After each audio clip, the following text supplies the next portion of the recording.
channel. This is Tita Lavinia of Tita's Pageantry, and for this episode, we will get to talk about the debut of our very own Rabiya Mateo as a Miss Universe candidate at a recently concluded sponsor event. So please make sure you stick around, please subscribe to the channel, as well as hit that bell notification button for your weekly pageant fix. So before I go ahead and continue with this episode for you, I just want to let you know that I am also on several other platforms. You might want to follow me there. Of course, I am on Tita's Pageantry. I'm also on Laika. I also have my personal page, which is I'm Lilith1521 _. And some of you guys have sent me some love via GCASH. Thank you so much for that. I don't know if you want to become public. Please let me know if you want me to thank you publicly for sending some funds via GCASH. I just want to let you know that it has been really very helpful, especially recently. We had a little bit of a health scare with Elliot. If you're familiar, Elliot is one of our cats here, also one of our mascots at Tita's Pageantry. So yeah, really very helpful, guys. So if you want to send in your love, if you want to help me create better content for you, please go ahead and check out my details. I have PayPal as well as GCash. The details are in the description below. But if you want to consider becoming a patron, because I am also on Patreon, my details are below as well. So moving forward, just like you, I am also a fan. I also look at YouTube for other contents made by other content creators. And I came across someone you might be interested in. So his name is Luis Portales. He is a reactor. He reacts to different videos, but he recently crossed over to include some pageant reactions for you. And I like his delivery. I like his style. He's very level-headed. His commentaries are on point. So if you want to go ahead and check him out, yes, please go ahead and do so. And I hope that he would have more opportunities to talk about pageantry these days because he has fresh eyes. It might be nice to hear from someone who isn't very involved in pageantry. So there you go. I know a lot of you have been super excited, especially yesterday. We were busy very early in the morning up until the afternoon, looking out for beautiful pictures of our very own Rabiya Mateo, who made her debut appearance after about a week in self-quarantine. So when they arrived in LA, like I mentioned, they rented a house, and it seems that there are a lot of them in the house because not only is Rabiya with the creative director of Miss Universe Philippines, Jonas Gafford, she is also housed with other folks. If I'm not mistaken, they have a photographer with them. So if you're concerned that she didn't get to finish her photo shoots here in Manila, it doesn't matter because they have a beautiful location, and I think with the photographer living with them, they would have more opportunities to, you know, have like a photo shoot. I don't know, maybe in the house or maybe in other parts of LA. So let's talk about Rabiya's outing because it has been so well received, and I will be decoding her wardrobe for you, and I will also be decoding, I don't know, some of the reactions that was garnered because of that look.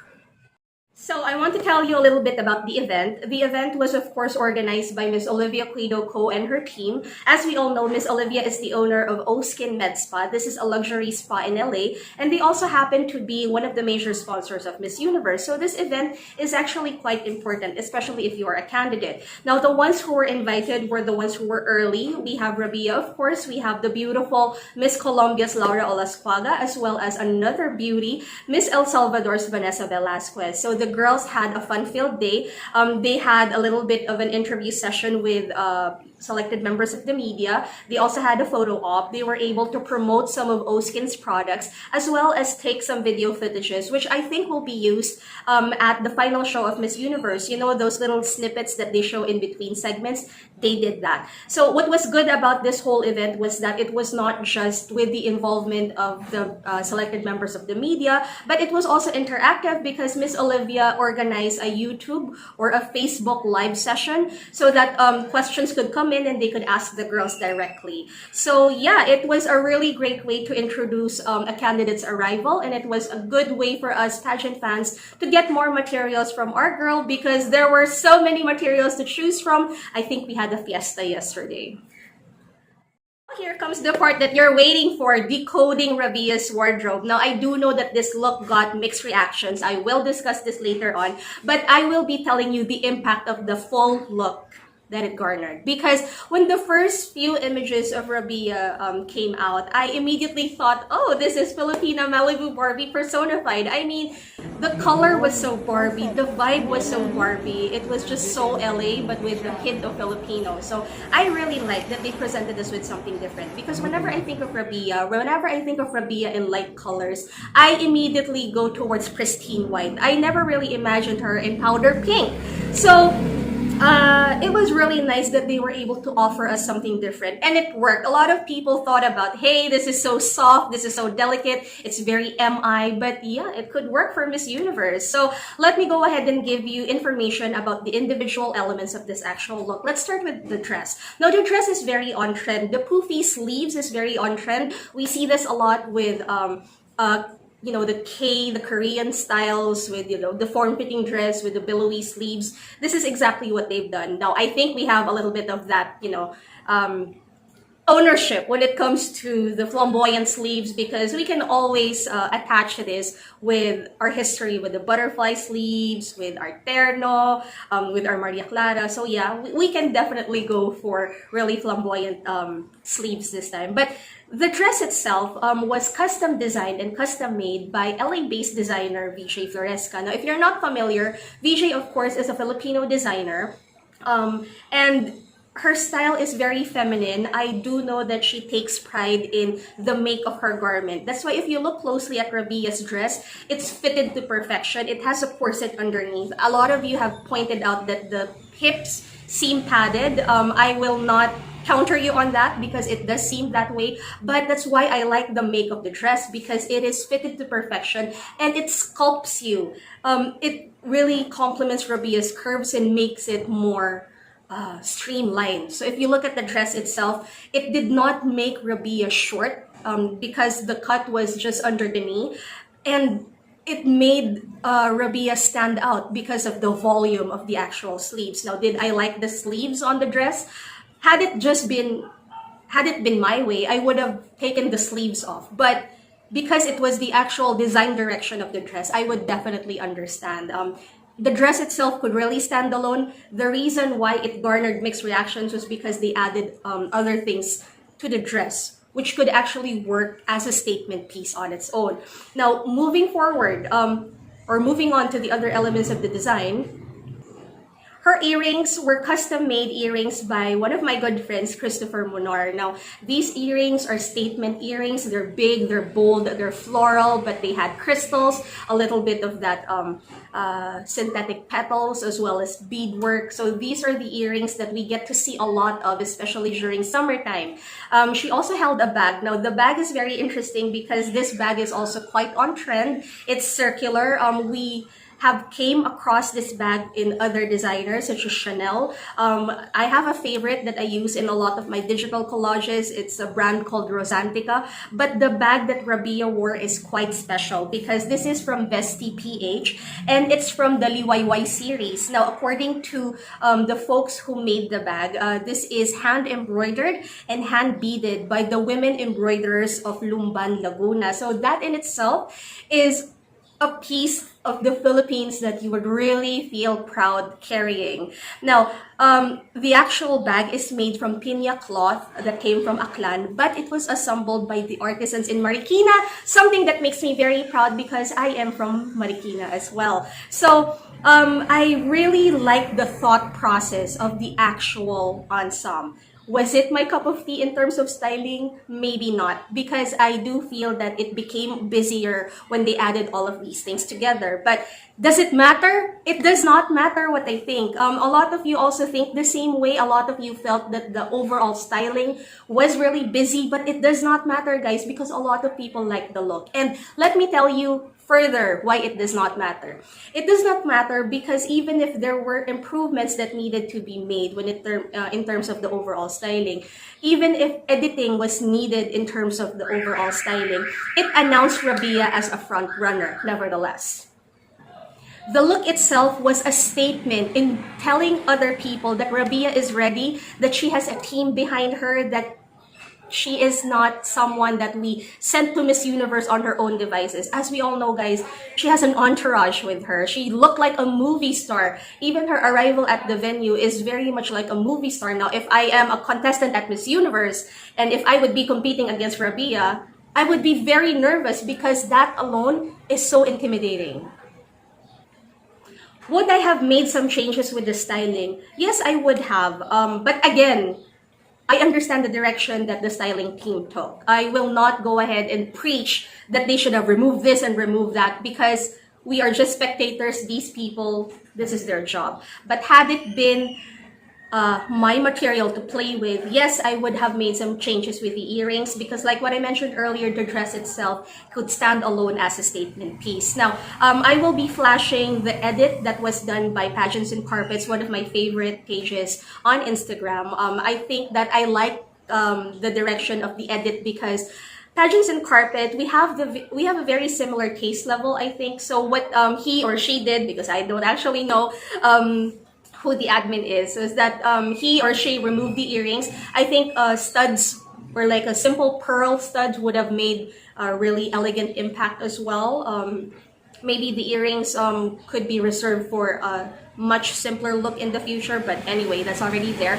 The bag, I would have retained the bag, that's fine, but if they wanted a little bit of an alternative with the bag, maybe they could go with a flatter envelope clutch or maybe a smaller chain bag. I think that would really streamline the look further. As for the shoes, yes, I will be a little vocal with the shoes because I think it was the shoes that really dated the look. And I feel, and I say dated because it is a design that is very similar to what Pia wore at Miss Universe. So it again gave us a specific date. It was very 2015, 2016. Now, not a lot of ladies wear platform heels or those tippy tops with their dresses anymore. I think now it's more okay for the ladies to wear really nice heels and reserve the tippy tops for the actual competition. I would prefer the tippy tops to be worn with a longer dress or maybe really long pants. I'm not very keen on seeing this in a regular look or an event look. So I know that they wanted to use the nude heels to elongate Rabiya even further. Maybe it would have been nicer had they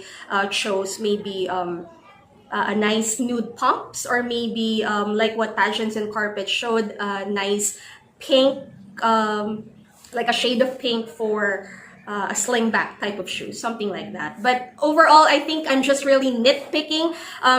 It was flamboyant. It's a look that seemed really out there, but guys, it did what it had to do. It announced Rabiya's arrival. It announced Rabiya and cemented Rabiya's status as one of the candidates to really, look into because not only is she carrying the Philippine sash, she has the full support of people who could actually make it happen. And, the pageant pages, may it be Filipino or foreign pageant pages, recognize this. A lot of people were really surprised that she ended up not looking short. She ended up not looking puny. She ended up at par with the other girls that most people look up to and, most people consider statuesque and really strong. So she was on equal footing. If not, she was above some of the ladies who were invited at the event. After the hoopla of her wardrobe, of her appearance from yesterday, I posted an HD photo of her actual look on our YouTube community page. And there was this one comment there saying, "What sort of implications are you talking about? Is this going to be negative?" Of course not. This is not going to be negative, guys. What I mean when I said implications is that, of course, there is an effect of that initial outing of Rabiya looking as fabulous as she was. First of all, they were able to establish Rabiya as a front runner. So whatever effervescence that you saw at the event, that was just Rabiya on her own. Now, can you imagine when she goes to an event and she has that Philippine sash on? That's added power on Rabiya's part. Number two, I feel that there was recognition in the team effort. In the Philippines, there have been several talks on lack of preparation, lack of team involvement. But as we saw from yesterday, the full force of Rabiya's team was there. And like what I mentioned earlier, if I were to compete against Rabiya and I am from a different nation, I would be very intimidated because they made sure that Rabiya had the support system physically. So yeah, it really announced that Rabiya is charging into this competition, and that she is not alone. She has the guidance of everyone else that needs to be there to guide her and needs to be there to prepare everything for her, because this is the first Miss Universe Philippines winner from a new franchise. They have to do everything in their power to make sure that Rabiya stands out, because this is exactly what they came in there for. Number 3, this reestablishes Rabiya's strength in public speaking. Now, if you remove the styling, if you remove the Philippine sash, you are left with Rabiya and her strength in public speaking. She was able to show how engaging she is. She was able to show how comfortable she is, because in the Philippines, we destroyed Rabiya in all of those interview sessions, interview appearances. We really broke Rabiya in the Philippines. That's why now that she's in the United States, everything is easy breezy. What I saw from Rabiya's mannerisms, what I saw from her movements and her engagement with the fans, as well as her engagement with the media, it immediately made me remember the vibrance and the exuberance of a young Clarissa Molina back in 2015. And most importantly, and the most shallow of all of these observations, is that number 4, it quelled the Filipino pageant fans' concerns about her height. Because if you look at the pictures, yes, she was in nude platform heels, but if you look at the pictures, guys, Rabiya's height is not a stark difference to the others. I mean, she is not sticking out like a sore thumb. Her height is at par. It reassured the Filipino pageant fans that we can send someone, that she is not kawawa looking, that she is a fighter, and that with the body, with that face, with the height that is at par with the other ladies, as well as that amazing comm skills, we can definitely move at Miss Universe and hold on to that streak, that 10-year streak that we have been so careful with. I think that we can be assured of a position at least in top 21, if not top 10, if not top 5. So there you go, guys. There is hope for Rabiya. All we have to do is just continue supporting her.